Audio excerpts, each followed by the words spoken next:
दोस्तों नमस्कार, ये है मार्गदर्शन फॉर सिविल सर्विसेज। मैं अनुराग चौधरी। दोस्तों हिंदी के महत्वपूर्ण प्रश्नों की श्रृंखला में इस वीडियो में हम सॉल्व करेंगे अलंकार एवं इसके प्रकार से संबंधित महत्वपूर्ण प्रश्नों को, जो आपके आगामी परीक्षाओं जैसे TGT, PGT, LT grade, government inter college प्रवक्ता, गवर्नमेंट डिग्री कॉलेज, उच्चतर शिक्षा असिस्टेंट प्रोफेसर, केंद्रीय विद्यालय संगठन और नेट जेआरएफ के लिए बहुत ही उपयोगी हैं। तो आइए शुरू करते हैं अलंकार एवं इसके प्रकार से संबंधित महत्वपूर्ण प्रश्नों का भाग 1। दोस्तों इस वीडियो का पहला प्रश्न है, अलंकारों की महत्ता के संबंध में इनमें से कौन सा कथन सही नहीं है। देखिए, पहला कथन है कि अलंकारों से काव्य सौंदर्य में वृद्धि होती है। दूसरा है कि अलंकारों के बिना काव्य रचना संभव नहीं है। तीसरा है कि अलंकार काव्य सौंदर्य उत्पन्न करते हैं। और चौथा है, अलंकारों से काव्य में रोचकता और प्रभविष्णुता आती है। तो सही उत्तर क्या है? दोस्तों इसमें पूछा गया है कि अलंकारों की महत्ता के संबंध में कौन सा कथन सही नहीं है। तो ऑप्शन सी आपका सही नहीं है कि अलंकार काव्य सौंदर्य उत्पन्न करते हैं। ये कथन आपका सही नहीं है।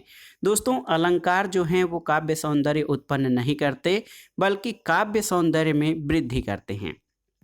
तो याद रखिएगा, बहुत ही महत्वपूर्ण तथ्य है, अलंकार काव्य सौंदर्य उत्पन्न नहीं करते, बल्कि काव्य सौंदर्य में वृद्धि करते हैं। और जो अन्य कथन हैं ये अलंकारों की महत्ता के संबंध में सही हैं। अगला प्रश्न है, निम्नलिखित में से कौन सा अलंकार का भेद नहीं है?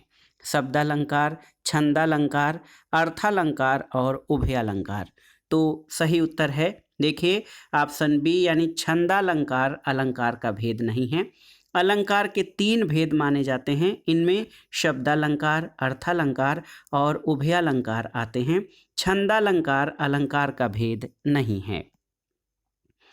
अगला प्रश्न है दोस्तों, अलंकारों के कितने भेद हैं आपको बताना है? 8, 12, 6 या 3। तो सही उत्तर है, अलंकारों के 3 भेद हैं या 3 प्रकार हैं, शब्दालंकार, अर्थालंकार और उभयालंकार। दोस्तों अलंकार 3 प्रकार के होते हैं या 3 भेद माने जाते हैं इसके, शब्दालंकार, अर्थालंकार और उभयालंकार। अगला प्रश्न है, सुमेलित करना है सूची 1 का सूची 2 से। तो यहाँ पर देख सकते हैं आप श्लेष अलंकार। श्लेष अलंकार का अर्थ ये होता है, आपको सुमेलित करना है सूची 1 का सूची 2 से। तो अर्थ श्लेष अलंकार का अर्थ होता है जहाँ एक शब्द के अनेक अर्थ निकलें, यानी एक का आ हो जाएगा। उसके अलावा आप देखिए, उत्प्रेक्षा अलंकार का मतलब क्या है? जहाँ उपमेय में उपमान की संभावना हो, वहाँ पर उत्प्रेक्षा अलंकार होता है। इसी तरह अतिशयोक्ति, किसी वस्तु का बढ़ा चढ़ाकर वर्णन, अतिशयोक्ति अलंकार होता है। और दृष्टांत अलंकार में उपमेय और उपमान बिंब प्रतिबिंब रूप से चित्रित होते हैं। तो यहाँ पर देखिए, 1 का आ, 2 का अ, 3 का ई और 4 का ई हो जाएगा। तो देखिए सही उत्तर क्या हो जाएगा? दोस्तों सही उत्तर ऑप्शन सी है। सही सुमेलन इस तरह से आप कर सकते हैं।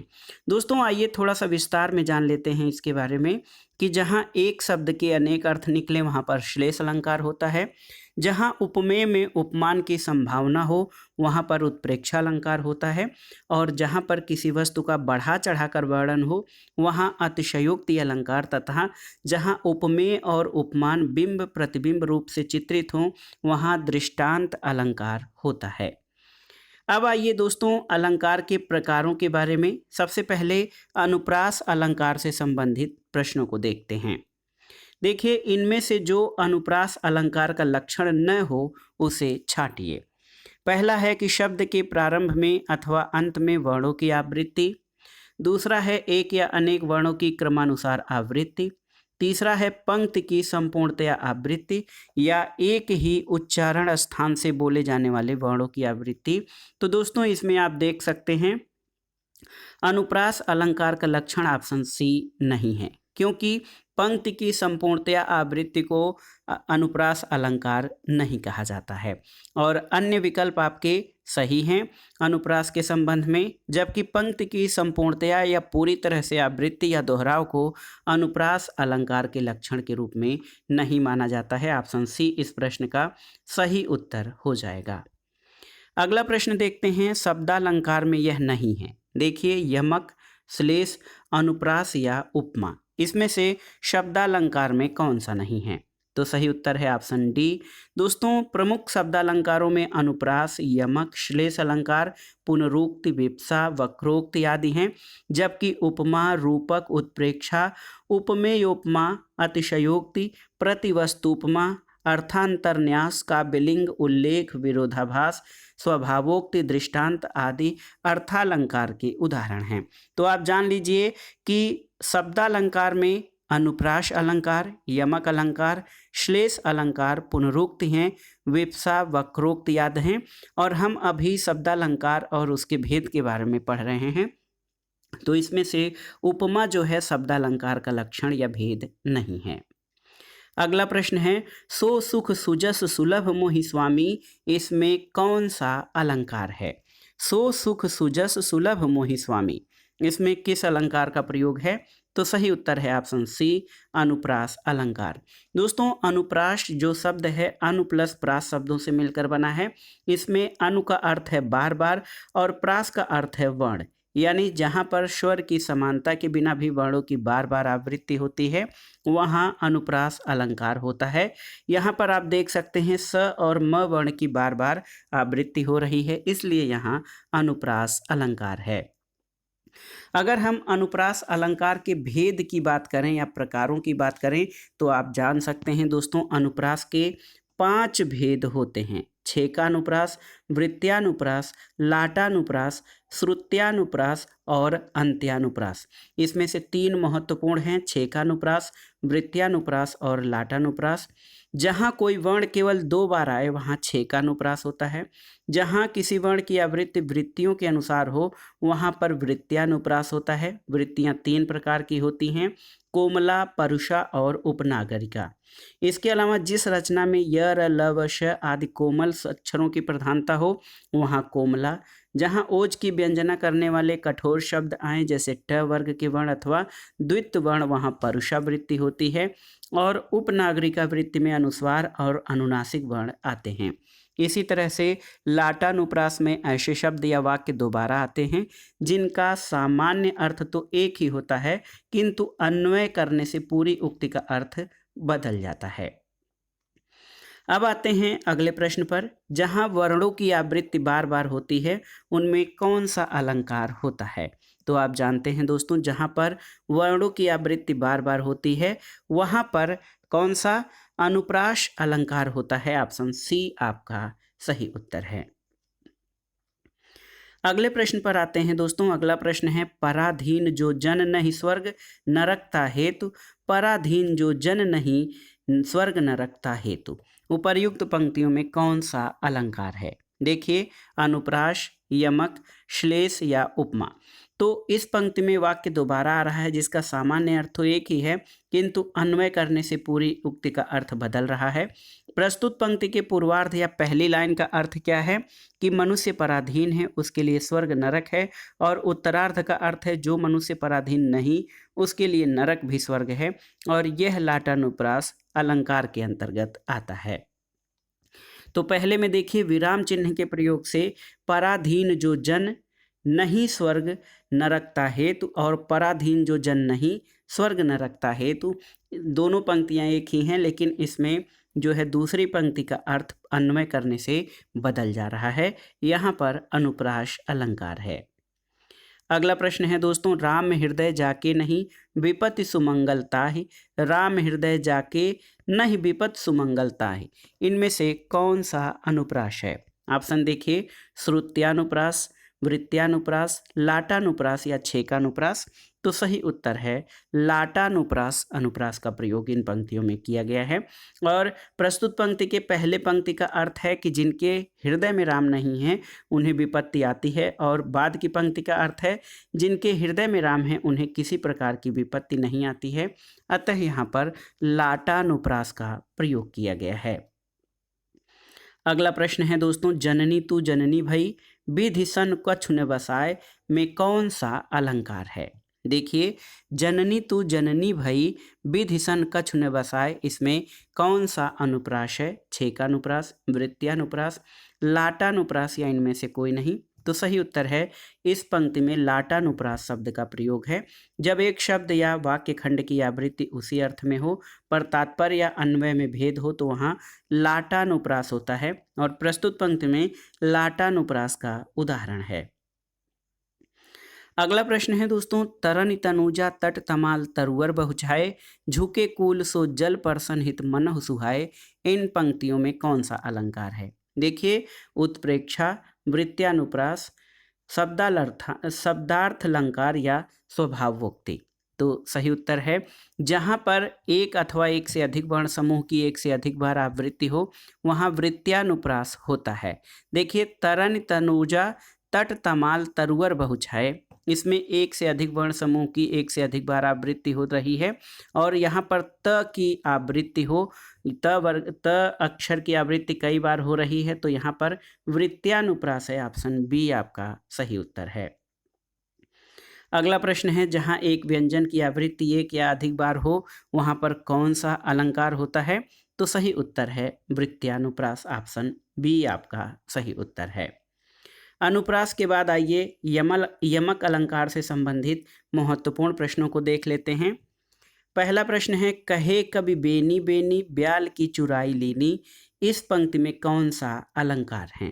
कहें कभी बेनी बेनी ब्याल की चुराई लेनी, तो बताइए। ऑप्शन है यमक, श्लेष, उत्प्रेक्षा या रूपक। तो सही उत्तर है यमक अलंकार। दोस्तों, इस पंक्ति में यमक अलंकार का प्रयोग किया गया है क्योंकि इसमें बेनी शब्द का प्रयोग 2 बार हुआ है। प्रथम बेनी का अर्थ कवि बेनी से है जो रीतिकालीन है, दूसरे बेनी का अर्थ चोटी से है। तो कहें कवि बेनी बेनी ब्याल की चुराई लेनी। अगले प्रश्न पर आते हैं। अगले प्रश्न पर बहुत ही महत्वपूर्ण है कि सूर सूर तुलसी शशि उडगन केशवदास अब के कवि खद्योत शम जह तह करत प्रकाश, इन पंक्तियों में किस अलंकार का प्रयोग किया गया है। तो देखिए, ये बहुत ही महत्वपूर्ण प्रश्न है। इसमें यमक अलंकार का प्रयोग किया गया है, और आप अगर जो इस पंक्ति का अर्थ देखें तो एक सूर का तात्पर्य सूरदास से है, दूसरे सूर का तात्पर्य सूर्य से है, इसलिए इस पंक्ति में यमक अलंकार है। सूर सूर तुलसी शशि उडगन केशवदास अब के कवि खद्योत सम जह तह करत प्रकाश, तो यानी सूर सूर्य हैं, तुलसी चंद्रमा हैं और केशवदास नक्षत्र हैं, और आधुनिक कवि जुगनुओं के समान हैं, जहां तहां प्रकाश फैलाते हैं। अगला प्रश्न है दोस्तों, कनक कनक ते सौगुनी मादकता अधिकाय में कौन सा अलंकार है। देखिए, सही उत्तर है यमक अलंकार, और हम लोग छोटी कक्षाओं से ही पढ़ते चले आ रहे हैं। कनक कनक ते सौगुनी मादकता अधिकाय या खाए बौराय जग वा पाए बौराय। तो यहाँ कनक 2 बार आया है, दोनों का अर्थ अलग है। पहले का अर्थ, कनक का अर्थ धतूरा है, यानी या खाए बौराए, तो धतूरा खा के आदमी पागल हो जाता है, और दूसरे कनक का अर्थ सोना है, यानी वा पाए बौराए। तो जहाँ कोई एक शब्द एक से अधिक बार आए, यानी उसकी आवृत्ति हो और प्रत्येक स्थान पर उसके अर्थ भिन्न भिन्न हो, वहाँ पर यमक अलंकार होता है। अगला प्रश्न है, कनक कनक ते सौगुनी मादकता अधिकाय में कौन सा अलंकार है। तो इसमें यमक अलंकार का प्रयोग किया गया है। अगला प्रश्न है, कनक कनक ते सौगुनी मादकता अधिकाय या खाए बौराय है वा पाए बौराय, इन पंक्तियों में कौन सा अलंकार है। तो इन पंक्तियों में यमक अलंकार का प्रयोग किया गया है। अगला प्रश्न है, जहाँ शब्दों, शब्दांशों या वाक्यांशों की आवृत्ति हो किंतु उनके अर्थ भिन्न भिन्न हो, वहाँ पर कौन सा अलंकार होता है। तो सही उत्तर है जहाँ शब्द, शब्दांश या वाक्यांशों की आवृत्ति होती है, यानी एक शब्द कई बार आए और उसके भिन्न भिन्न अर्थ होते हैं, वहाँ पर यमक अलंकार होता है। अगला प्रश्न देखते हैं दोस्तों, तरण के ही संग तरल तरंग में तरण डूबी थी हमारी ताल में। इन पंक्तियों में प्रयुक्त अलंकार कौन सा है? तो सही उत्तर है यहाँ पर यमक अलंकार है। तरण शब्द का प्रयोग 2 बार हुआ है और दोनों का अर्थ अलग अलग है। इसमें पहले तरण का अर्थ सूर्य है, जबकि दूसरे तरण का अर्थ नाव है। तो यहाँ पर यमक अलंकार का प्रयोग है। अगला प्रश्न है, खग कुल कुल कुलसा बोल रहा है, रेखांकित शब्दों में कौन सा अलंकार है? तो दोस्तों इसमें देखिए, प्रथम कुल का शब्द अर्थ समूह है। द्वितीय तृतीय कुल कुल शब्द पक्षियों के कुल कुल कलरव के सूचक हैं। कुल शब्द के भिन्न भिन्न अर्थों में प्रयुक्त होने के कारण यहाँ पर यमक अलंकार का प्रयोग है, यानी खग कुल कुल कुल सा बोल रहा है, यमक अलंकार का प्रयोग किया गया है। अगला प्रश्न है, माला फेरत जुग भया, फिरा न मन का फेर, कर का मन का डार दे, मन का फेर। इसमें कौन सा अलंकार प्रयुक्त है? वक्रोक्ति, यमक, विप्सा या उत्प्रेक्षा? तो दोस्तों इन पंक्तियों में यमक अलंकार का प्रयोग किया गया है, क्योंकि इसमें मन का शब्द का प्रयोग 2 बार आया है, जो 2 अर्थ दे रहा है। पहले मनके का अर्थ हृदय और दूसरा मन का मोतियों की माला होती है। अगला प्रश्न है कि तो पर वारों उर्वशी, सुन राधिके सुजान, तू मोहन की उर्वशी, कह भय उर्वशी सुजान। तो उपर्युक्त दोहे में कौन सा अलंकार है? यमक, अनुप्रास, श्लेष या वक्रोक्ति? तो सही उत्तर है यमक अलंकार। दोस्तों इस दोहे में पहले उर्वशी का अर्थ अप्सरा नाम की उर्वशी है, दूसरे उर्वशी का अर्थ हृदय में बसी, तीसरे उर्वशी का अर्थ एक आभूषण के लिए प्रयुक्त हुआ है, इसलिए यहाँ पर यमक अलंकार है। यमक अलंकार के बाद आइए श्लेष अलंकार से संबंधित महत्वपूर्ण प्रश्नों को देख लेते हैं। दोस्तों श्लेष अलंकार वहाँ पे होता है जहाँ कोई शब्द एक बार आए लेकिन उसके अर्थ भिन्न भिन्न हो। यानी देखिए प्रश्न पर आते हैं, चिर जीवो जोरी जुरे, क्यों न स्नेह गंभीर, को घटिये वृषभानुजा, वे हलधर के वीर। तो इनमें कौन सा अलंकार है? वक्रोक्ति, यमक, श्लेष या अनुप्रास? तो सही उत्तर है श्लेष अलंकार इन पंक्तियों में प्रयुक्त हुआ है। और श्लिष्ट शब्द जो है, श्लिष्ट पदों से अनेक अर्थों के कथन को श्लेष कहते हैं। इनमें 2 बातें जरूरी हैं, यानी एक शब्द प्रयोग हो लेकिन उसका एक से अधिक अर्थ होना चाहिए, और एक से अधिक अर्थ प्रकरण में अपेक्षित हों। श्लेष का अर्थ है चिपका हुआ, यानी किसी शब्द में जब एक से अधिक अर्थ चिपके होते हैं तो वहाँ पर श्लेष अलंकार होता है। दोस्तों वृषभानुजा और हलधर श्रेष्ठ शब्द हैं जिनसे बिना आवृत्ति के ही भिन्न भिन्न अर्थ निकलते हैं। वृषभानुजा से वृषभानु की बेटी राधा और वृषभ की बहन गायिका, और हलधर के वीर से बलदेव यानी कृष्ण के भाई और साण यानी बैल का अर्थ निकलता है। अगला प्रश्न है दोस्तों, देखिए बहुत ही महत्वपूर्ण। देखिए क्या है कि जिस काव्य पंक्ति में प्रयुक्त किसी एक ही शब्द के एक से अधिक अर्थ हो, उन पंक्ति में कौन सा अलंकार होता है? तो यहाँ पर दोस्तों श्लेष अलंकार होता है। देखिए किसी काव्य पंक्ति में प्रयुक्त किसी एक ही शब्द के एक से अधिक अर्थ हो तो वहाँ पर श्लेष अलंकार होता है। अगला प्रश्न है, श्लेष अलंकार किस प्रकार का अलंकार है? शब्दालंकार, अर्थालंकार, उभयालंकार या उपर्युक्त से अलग? तो आप जानते हैं अनुप्रास, यमक, श्लेष ये सभी शब्दालंकार के अंतर्गत आते हैं। तो जहाँ शब्दों के कारण कविता में सौंदर्य या चमत्कार आता है उसे शब्दालंकार कहते हैं। इनमें अनुप्रास, यमक, श्लेष और वक्रोक्ति प्रमुख अलंकार आते हैं। अगला प्रश्न है दोस्तों, रनित भृंग घंटावली, झरित दान मधुनीर, मंद मंद आवत चल्यो, कुंजर कुंज समीर। इन पंक्तियों में कौन सा अलंकार है? ऑप्शन देखते हैं, उत्प्रेक्षा, रूपक, यमक या श्लेष? तो सही उत्तर है श्लेष अलंकार है। दोस्तों यहाँ पर देखिए जब काव्य में एक शब्द एक बार प्रयोग हो, उसका अर्थ भिन्न भिन्न हो, वहाँ श्लेष अलंकार होता है। प्रस्तुत पंक्तियाँ बिहारी द्वारा रचित हैं। यहाँ समीर के 2 अर्थ हैं। पहले समीर का अर्थ मदमस्त हाथी तथा दूसरे समीर का अर्थ कुंज में प्रवाहित मंद वायु है। अगला प्रश्न है, दुल्हिन अंगिया काहिन धोवाई, पंक्ति में कौन सा अलंकार है? वक्रोक्त, श्लेष, रूपकातिशयोक्ति या दृष्टांत। तो दोस्तों दुल्हन आंगिया काहे न धोआई काव्य पंक्ति कबीर द्वारा रचित है। इस पंक्ति में श्लेष और रूपकातिशयोक्ति अलंकार है। यहाँ पर बी और सी यानी बी और सी दोनों ही सही हो जाएंगे। इसलिए उत्तर प्रदेश उच्चतर शिक्षा सेवा चयन बोर्ड ने इस प्रश्न को जो है उत्तर बी और सी दोनों ही माना है। अगला प्रश्न है अजो तरयोना ही रहियो श्रुति सेवक एक रंग में कौन सा अलंकार है। ऑप्शन है श्लेष, रूपक, उपमा और उत्प्रेक्षा। तो सही उत्तर है श्लेष अलंकार। दोस्तों इन पंक्तियों में तरयौना के दो अर्थ हैं। एक का अर्थ कान में पहनने का आभूषण और दूसरे का अर्थ कमतर स्थान मिलना है। तो इस प्रकार श्रुति के दो अर्थ हैं। इसका एक अर्थ वेद और दूसरा अर्थ कान है, इसलिए यहाँ श्लेष अलंकार प्रयुक्त हुआ है। अब आइए दोस्तों रूपक अलंकार से संबंधित प्रश्नों को देख लेते हैं। पहला प्रश्न है जहाँ उपमेय और उपमान में कोई अंतर न दिखाई दे वहाँ कौन सा अलंकार होता है। विभावन, रूपक, वक्रोक्त या समासोक्ति। तो सही उत्तर है रूपक अलंकार। दोस्तों जहाँ उपमेय और उपमान में कोई अंतर न दिखाई दे यानी उपमेय में उपमेय उपमान का निषेध रहित आरोप हो तो रूपक अलंकार होता है। दोस्तों आपकी जानकारी के लिए बता दें कि रूपक जो है ये अर्थालंकार के भेद के अंतर्गत आता है। और देखिए रात के कंबल में दुबकी उजियाली ने धीरे धीरे मुंह खोला, इसमें रूपक है। उदित उदयगिरि मंच पर रघुवर बाल पतंग। इसके अलावा चरण कमल बंदौ हरिराई और मुख रूपी चांद पर राहु भी धोखा खा गया। या फिर मुख कमल समीप सजे थे दो किसलय दल पुरैन के। और अगला है कि सख नील नभस्सर से उतरा यह हंस आहा तिरता तिरता। इसके अलावा राम कथा सुंदर करतारी, संशय विहग उड़ावन हारी। इन पंक्तियों में रूपक अलंकार का प्रयोग है।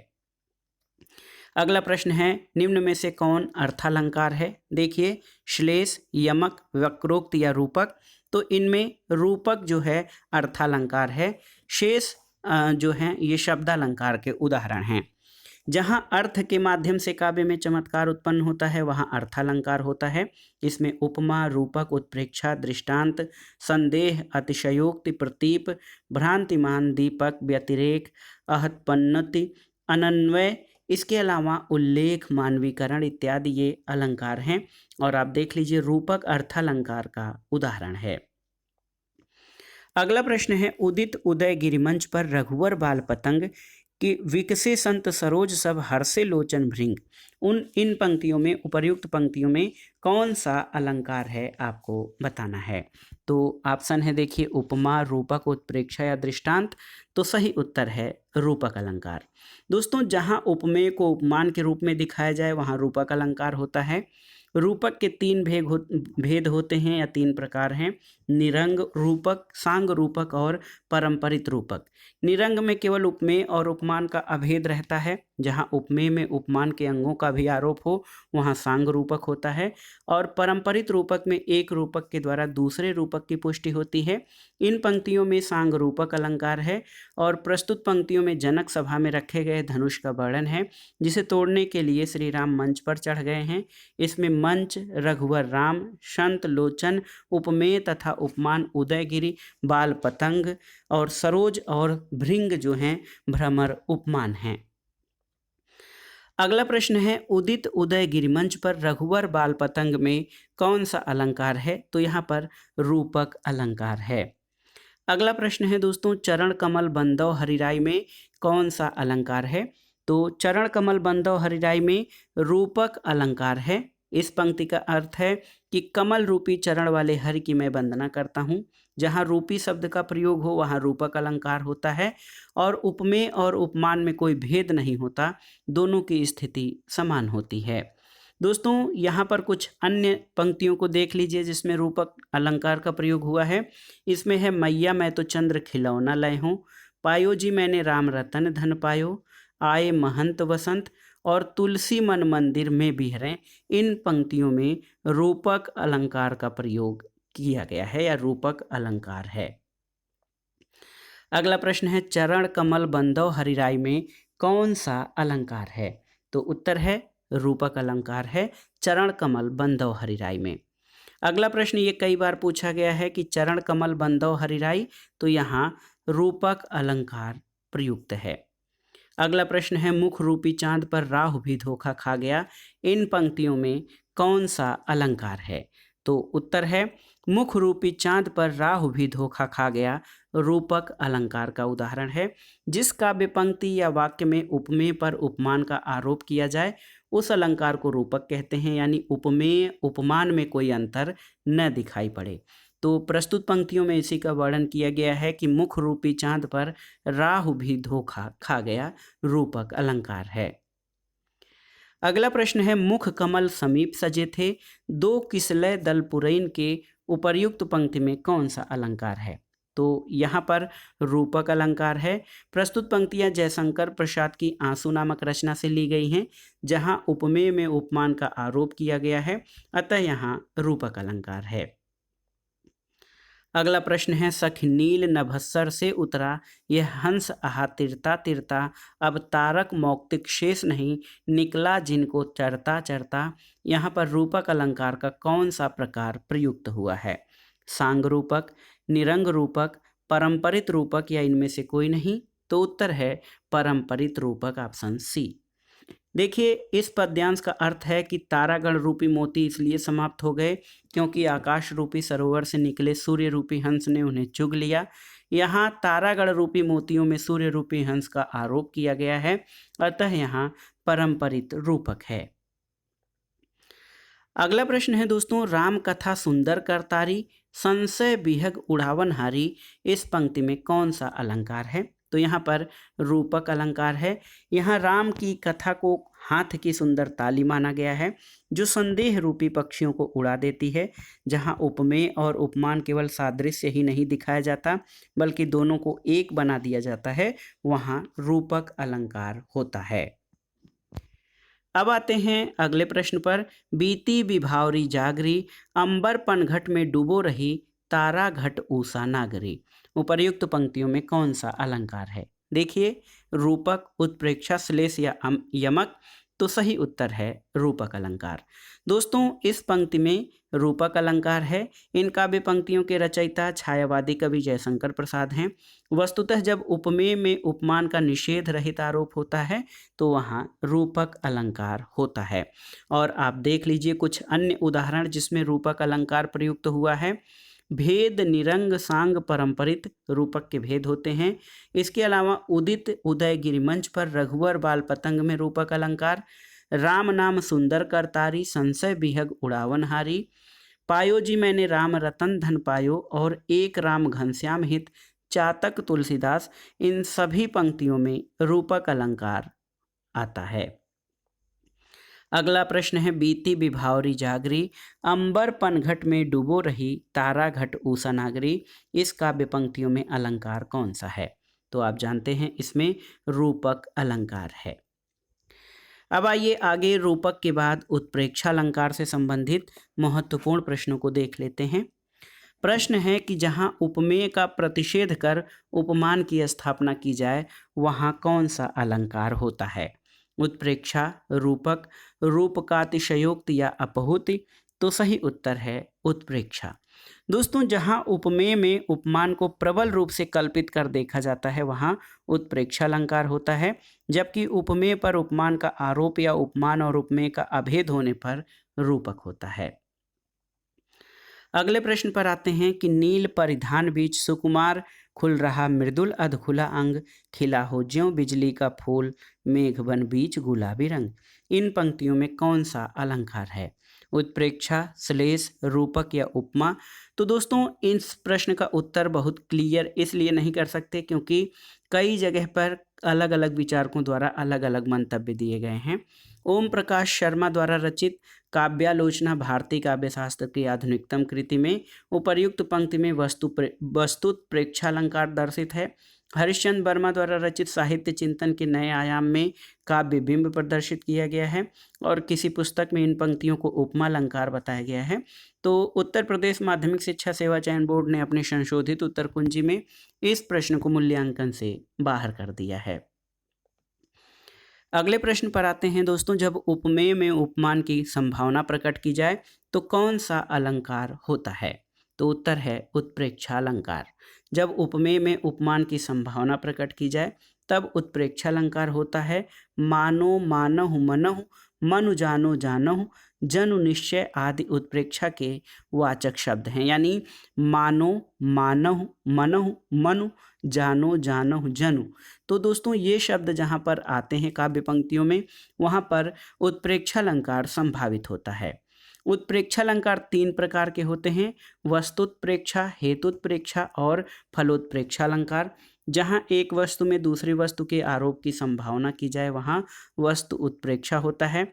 जहाँ संभावना के मूल में कोई कारण या हेतु हो वहाँ हेतु उत्प्रेक्षा होती है। और जहाँ किसी क्रिया के मूल में किसी फल की संभावना हो वहाँ फलोत्प्रेक्षा होती है। तो याद रखिएगा उत्प्रेक्षा के 3 प्रकार हैं। अगला प्रश्न है, उपमेय में उपमान की संभावना होने पर कौन सा अलंकार होता है? तो ये उत्प्रेक्षा अलंकार होता है जब उपमेय में उपमान की संभावना हो। अगला प्रश्न है, कहती हुई यूं उत्तरा के नेत्र जल से भर गए, हिम के कणों से पूर्ण मानो हो गए पंकज नए। इन पंक्तियों में किस अलंकार का प्रयोग हुआ है? तो इन पंक्तियों में उत्प्रेक्षा अलंकार है। दोस्तों प्रस्तुत पंक्तियों में उत्तरा के अश्रुपूर्ण नेत्रों जो कि उपमेय है, इसमें ओस जलकण युक्त पंकज यानी उपमान की संभावना व्यक्त की गई है। मानोवाचक शब्द प्रयुक्त हुआ है, अतः यह उत्प्रेक्षा अलंकार है। उत्प्रेक्षा के बाद आइए उपमा अलंकार से संबंधित जो महत्वपूर्ण प्रश्न हैं उनको देख लेते हैं। देखिए बहुत ही आसान सा एक उदाहरण है, पीपर पात सरिस मंडोला में मन क्या है?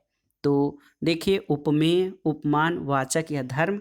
तो सही उत्तर है पीपर पात सरिस मंडोला में जो मन है वो उपमेय है। देखिए दोस्तों उपर्युक्त पंक्ति में उपमा के चारों अंग उपस्थित होने के कारण पूर्णोपमा अलंकार है। इसका वर्णन इस प्रकार, पीपर पात उपमान है, मन उपमेय है, डोला साधारण धर्म है और सरिस वाचक शब्द है। जब दो भिन्न वस्तुओं में साधर्म यानी धर्म की समानता दिखाई जाए तो वहाँ उपमा अलंकार होता है। संस्कृत साहित्य में इस अलंकार का विशेष महत्व है, जहाँ तक कि आचार्यों ने इसे संपूर्ण अलंकारों की जननी कहा है। इसके 4 अंग हैं, उपमेय, उपमान, वाचक शब्द और धर्म। उपमा अलंकार के 2 भेद हैं, पूर्ण उपमा अलंकार और लुप्तोपमा अलंकार। जब उपमा के चारों अंग उपस्थित रहते हैं तो पूर्ण उपमा, और जब इसमें से किसी एक की कमी हो तो लुप्तोपमालंकार होता है, लुप्तोप अलंकार होता है। अगला प्रश्न है, निर्धन के धनसी तुम आई, इनमें कौन सा अलंकार है? तो उत्तर है उपमा अलंकार है। निर्धन के धनसी तुम आई में उपमा अलंकार है।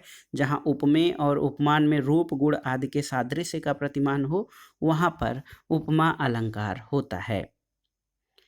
अगले प्रश्न पर आते हैं, मोम सा तन घुल चुका, अब दीप सा मन जल चुका, उपर्युक्त पंक्तियों में कौन सा अलंकार है? तो यहाँ पर पूर्णोपमा अलंकार प्रयुक्त है। जिस उपमा में चारों अंग विद्यमान हो वहाँ पूर्ण उपमा अलंकार होता है।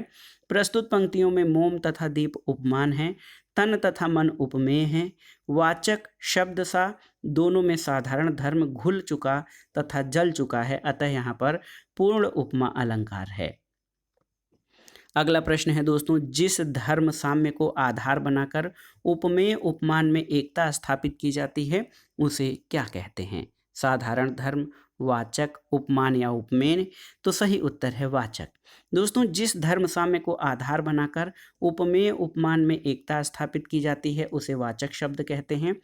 उपमेय तथा उपमान में उपस्थित वह गुण जो दोनों में समान रूप से पाया जाता है साधारण धर्म कहलाता है। जिससे उपमा दी जाए उसे उपमान तथा जिसकी उपमा दी जाए उसे उपमेय कहते हैं।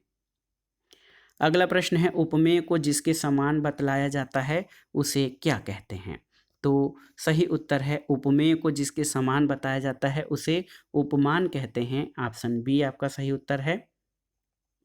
अगले प्रश्न पर देखिए, सम, सा, सी, सरिस आदि किस अलंकार के वाचक शब्द हैं? तो सही उत्तर है उपमा अलंकार के। दोस्तों सम, सा सी सरिस आदि उपमा अलंकार के वाचक शब्द हैं।